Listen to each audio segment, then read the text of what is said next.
I finally saw the second season of Monster. This time it's Monsters, all about the Menendez brothers. Let's talk about it. I'm going to need you to walk me through what happened. So this is the story of the lives of the Menendez brothers, convicted of the brutal 1989 murders of their parents in Beverly Hills. This is technically season 2 of Monster, and as you all expect, it's rated TV mature. It's got pretty much everything you expect, except for the over-stylized aspect of season 1, which was all about Jeffrey Dahmer. And while I enjoyed that quite a bit, I thought Evan Peters' performance was fantastic, really good things about it, and it brought some things to life that went deeper than the murders themselves, even though that was obviously the focus, the focal point. That season focused on the brutality of it all, the actual murders, and what spawned from that. This is more of a character study, if you will. Erik and Lyle, the first 2 episodes, aka the Menendez brothers, are products of abuse from when they were children, when they were younger. And while some elements of that have been disputed, it's very obvious to me that these 2 were more than likely horribly abused by their parents. Now, that is no excuse to do what they did, obviously, and that question is posed by the therapist that learns all of this information in the first episode. Does this make you a sociopath? Is there more to what you actually did that warranted it being done? And so those questions are absolutely posed in this show. I don't know if it went all the way as I kind of needed it to by the end. I believe we start out getting a lot with these characters, but a lot that definitely points to them being what they are in the title, that is Monsters. Now, as we progress through this show, we get more into the court case side of things.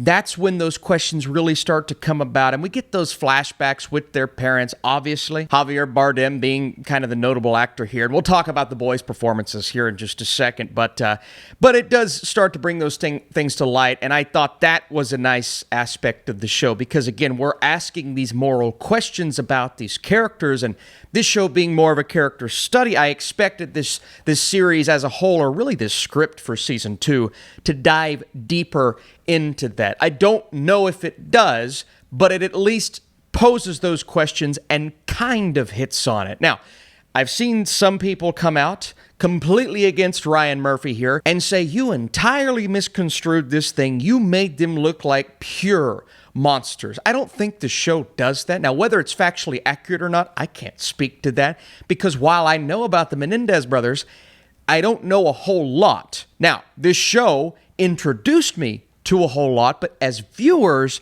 if you really want to know the true story, you can't solely base it off of a Ryan Murphy Netflix show, especially a Ryan Murphy show, because we know most of the time those aren't entirely factual. And so this gives me good reason to go back and look more into the true story and see if there are actually more redeeming factors to the Menendez brothers other than obviously the, again, terrible abuse they probably went through as kids, which is horrible. I think that in itself is an atrocity. And the fact that kids actually have to go through those things, just another show shedding light on that, is disgusting. Especially as a parent now, watching a series like this and knowing the trauma that these 2 boys went through. I'm just, and putting the murders to the side, again, nothing justifies that. But my goodness, man, as a parent, a new parent, seeing this kind of thing, all of this real life stuff surrounding this series, man, it's, I don't fathom it. But yeah, the Menendez brothers, they formulate a plot to murder their parents. And as this show tells us, to take that fortune and go a little crazy with it at points and try their best to get away with this. Now, some things come about that prevent them from obviously fully doing that, because we know the real story. That's not a spoiler to the show, because we live in the real world. This is something that they do a nice job of in the first 2 episodes, kind of painting the picture of who these 2 are, and you're not entirely on board with them. Well, you're never on board with them, but you don't know if these performances are all they can be at first. Now, I liked what they did in the first episode, talking Cooper and Nicholas Chavez, but it's not until 4 to 5 episodes in where I sat back and I said, no, these 2 actors are perfect for these roles. And take away whatever you want to take away from this show.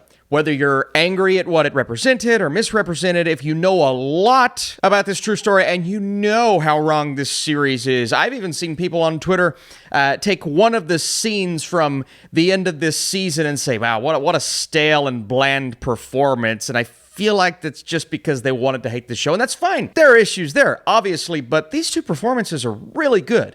They are both compelling, emotional. You feel sorry for them, even though in these circumstances, you shouldn't feel sorry for them because what they go and do to their parents is brutal. We see it happen, I believe, in episode 2. It's been a couple days since I watched episode 2, to be honest with you, but there are so many incredible things the filmmakers and the screenwriters do with these characters that make them so much more dynamic than they could have been. Obviously, it paints them to be monsters. That's the title of the season of television.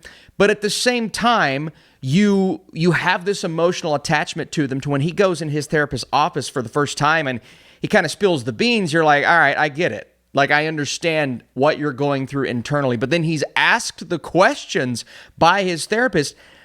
Is there anything about this that seems wrong to you? And he's just like, no, I saw a movie and I wanted to do what I saw in the movie, and that's that. And then you're sitting back going, oh, okay. And so what they do to these characters, the performances to enhance that, was awesome. And I honestly couldn't imagine. I mean, they could have cast so many other actors, it probably would have been fine. But after seeing it, I'm like, no, these two guys were perfect. And they did an awesome job, as well as the obvious actors like Javier Bardem and some of these supporting players, the therapist and the girl who spills the beans ultimately, some little relationships going on there that I didn't care as much about. And honestly, this series got off to a hot start in terms of keeping me on the edge of my seat, being a character study. Some of these sequences, especially the flashback sequences, one on a boat that we get a couple of perspectives of, and showing us different perspectives of how all of this went down when they're in prison and when they're on trial and wanting to end up together, ultimately being separated. Some of the things that they didn't even show in this show, but I've learned through going and looking at the true story. And again, a show like this, it encourages someone like me to look into all of the elements of this, the abuse, the trauma that these kids went through, what they ultimately end up doing. And there's no justifying their actions, absolutely not. But the show does a nice job of essentially telling you, you can't really look at this in one way. It's like politics, right? Everyone wants to look at things in one of two ways. It's the left side, it's the right side. There's no in between. There's no stepping back and saying, all of this is stupid. With a case like this and a murder like this, you can look at all of the elements and aspects and say, well, a lot of this is wrong. Not just one element of it is wrong. The whole entire thing. And so that's, if that's what they were trying to say, the monsters are everywhere in season 2 of Monster or Monsters, then I guess they did a good job of that. Now, the series itself gets a little less interesting as it goes. I'm not going to say I wasn't interested in the story itself, but the pacing slows down, and we were really missing the intensity of season 1 of Monster. I felt season 1 really ramped up the intensity, never lost you, kept it going, hit on race, hit on racial violence, hit on all of the horrible things that he did. And then you get into one like this, and I get it. It's an entirely different situation, circumstance, case, all of that.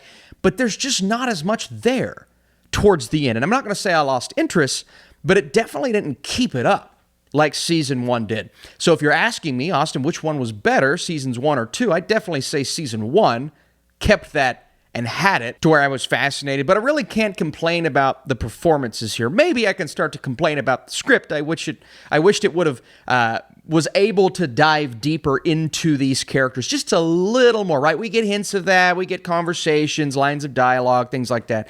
But I wish we were able to dive a bit deeper and really see more of the parental side of things. But I can't fault the people on screen for that because, again, they themselves were captivating. Again, a little late on this season of television, but I finally finished it. Want to talk to you all about it. And all in all, I enjoyed myself. But again, there's so much to this true story that I want to go check out. But man, the atrocities committed on screen, they do an interesting job of showing you that and the brutality of it in the first couple of episodes. So if you're looking for that realization showcased on screen. I think you're going to find that. If you're not a fan of Ryan Murphy, I get it. I've not loved a lot of his projects, but there are certain projects that really work for me, like season 1 of Monsters, and I was intrigued by this most of the time. If you enjoyed this Netflix review, even though it's a little late and you want more like it, I'll be doing plenty this weekend along with Megalopolis and The Wild Robot. Season 2 doesn't quite have the style or intensity of the first, but 2 outstanding performances and an engaging story should manage to hook viewers for most of its runtime. It does lose a bit of steam, but there is a lot that works. I understand this is going to be a divisive season of television. That's absolutely fine. But I would love to know where you all fall, why you fall there, and just your thoughts on this show overall, and what are they doing for season 3? Have they confirmed this? I feel like I heard rumors. If you know what those rumors are, let me know. I'll be back with plenty more reviews this week and maybe a very special video.